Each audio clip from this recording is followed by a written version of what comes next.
I'm Lu Yan from Beijing Review Magazine, and this is the Governance Podcast, a podcast that explores the past, present, and future of governance in China as it works toward meeting its development goals and finds its place in the global community. President Xi Jinping took office during the March 2013 meeting of the National People's Congress, China's supreme state authority. In recent years, new terms have emerged in China's political sphere, such as whole process people's democracy, people-centric governance, and meeting people's aspirations for a better life. What those new terms all have in common is people. And the common thread of President Xi's approach to state governance has centered around bringing the party and the people closer together. From the anti-corruption crackdown, the largest in the party's history, to more recent efforts to strengthen party members' sense of mission and increase their responsiveness, Xi's belief is that invisible barriers between the party and the people in China must be continuously broken down in order to ensure the party is truly serving the people. Xi said in 2020, "Our party must maintain close ties with the people, think and act in their interests, and share will and woe with them." Xi's ideas draw inspiration from a long legacy left by former Chinese leaders, including Chairman Mao and early 20th century Chinese revolutionary Sun Yat-sen, and even the ancient philosopher Confucius.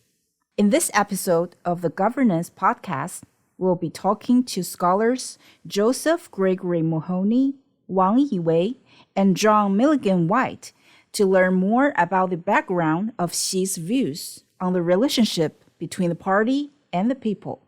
The CPC's governance of China is the result of long-term social experimentation and exploration, with theory adapted to real-world context and evaluation informing adjustments to its policies. Indeed, had it not been for its rapport with the people, the party could not have come to power in the first place. Following the revolution of 1911 that overthrew the Qing dynasty, numerous attempts were made to introduce Western political models that some thought may save the time-honored civilization from its decline.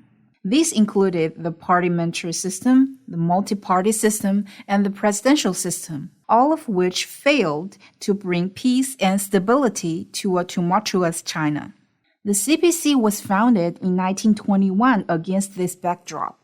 The party proposed a new vision by combining Marxism, a revolutionary theory that progressives believed may provide a new solution to China's problems, with China's national context and the best of China's traditional philosophies of governance. It won popular support in the fight against the corrupt, dictatorial Kuomintang regime and in the war of resistance against Japanese aggression.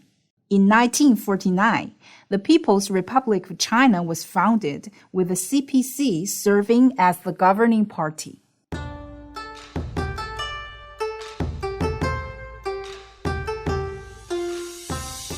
Currently, the CPC is the world's largest political party. Its more than 98 million members account for roughly 7% of the Chinese population. Together with those around them, such as their relatives and friends, they form a social network that represents a large proportion of Chinese society. Further integrating the party with the remaining 93% of the population still requires adaptation, experimentation, and evaluation. To talk about the core component of this process, my first guest is Joseph Gregory Mahoney, a professor of politics and international relations at East China Normal University. In an article for Beijing Review about how the party meets challenges, Professor Mahoney wrote that one of Chairman Mao's most important practical contributions to adapting Marxism to the Chinese context is the concept of the mass line. Since taking the top position within the party in 2012, President Xi has been placing renewed emphasis on the implementation of the mass line concept. Professor Mahoney, thanks for joining me on the Governance Podcast. What is the concept of the mass line, and how has it been implemented in the past? The mass line is a key concept for how the party works with and for the people, or masses in Marxist terminology. In keeping with this line or strategy, the party makes its policies by pooling the people's ideas or wisdom. It then uses this wisdom to formulate policies, often combining inputs from mass organizations and consultative conferences, and works together with these groups along with the people to implement them. Now, this cycle is repeated continuously, including modifying policies based on the people's feedback and evaluations, as well as changing conditions. Now, this concept has been instrumental in terms of how the party established its leadership and sense of direction. Traditionally, it's defined succinctly as from the people to the people. On the one hand, the party has the role of helmsman or center who guides the ship. On the other hand, it has the role of steward who serves the people. So how is this concept of the mass line now influencing the current relationship between the party and the people? The mass line is one of the wellsprings of China's people's democracy. It's one of the key reasons the CPC has been so successful at organizing and leading New China's history of revolutionary changes from the past to the present, a point President Xi underscored shortly after first taking office by requiring that party members study and learn to practice better the mass line. What may be surprising to many listeners is that President Xi's current philosophy on the relationship between the party and the general public has distant links to Abraham Lincoln and the progressive movement in the United States. Dr. Sun Yat-sen was a Chinese revolutionary who led the campaign to end China's monarchy in the 1890s and early 1900s and established China as a republic in 1912. Sun developed a political philosophy he dubbed the Three Principles of the People, which centered around nationalism, democracy, and people's well-being. Sun credited Lincoln's line about government of the people, by the people, and for the people in the Gettysburg Address as the inspiration for his own three principles. According to Wang Yiwei, a professor of international relations at the Renmin University of China, after its founding in 1921, the CPC took these three principles and added others to them. Professor Wang, it's great to have you on the program. What were these additions? In the people, people-centric. Before the people, as a pioneer, because the Communist Party stand out in the face of the hardship. And after the people, as the public servant. And how are these concepts being put into practice under President Xi's leadership? Well, before the people and after the people is not just a slogan for the Communist Party members. It's practiced in each event and all process. For instance, during the pandemic in Wuhan, there are different provinces, the doctors and nurses volunteer to support. Well, the Communist Party members, the first trip, all from them. And after the control the situation, Communist Party members continue to work in Wuhan and the last back to their hometown.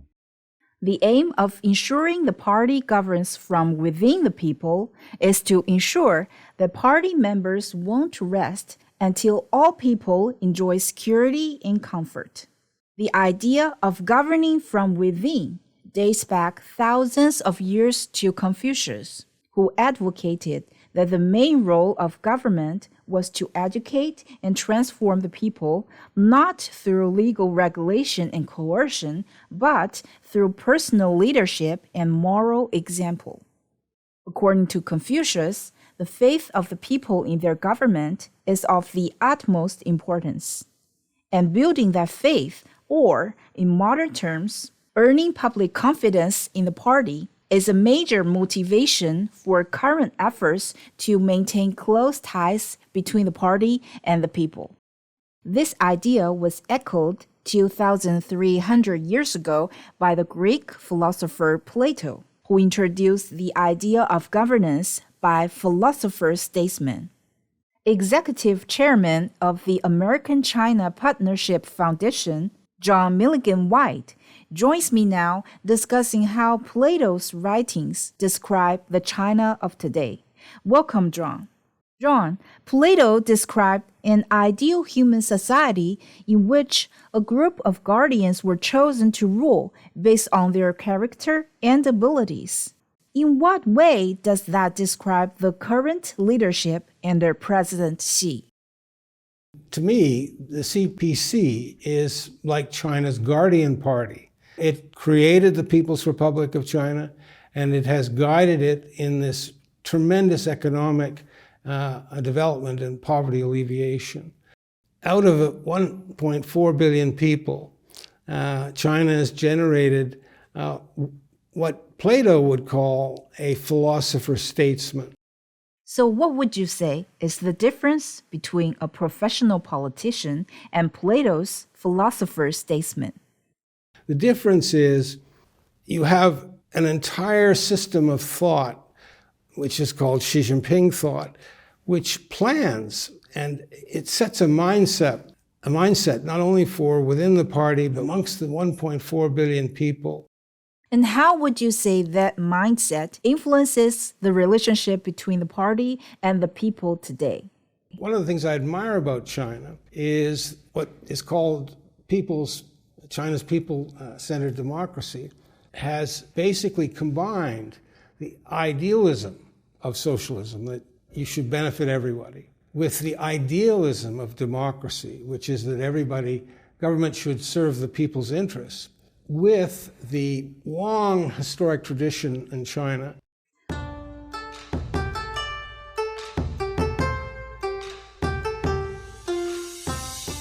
Looking at Xi's actions as a leader and the ideas of governance on which these actions are based, we can build up a picture of his beliefs on the relationship between the party and the people it represents. Central to this belief is increasing their interactivity, making use of the people's wisdom and ideas, and leading from in front, behind, and within. When formulating the 14th five-year plan, which runs from 2021 to 2025, and the long-range objectives through the year 2035, an agenda that outlines major economic and social development goals, an online survey was conducted in August 2020. More than 1 million responses were posted, and the drafting team made hundreds of amendments based on them.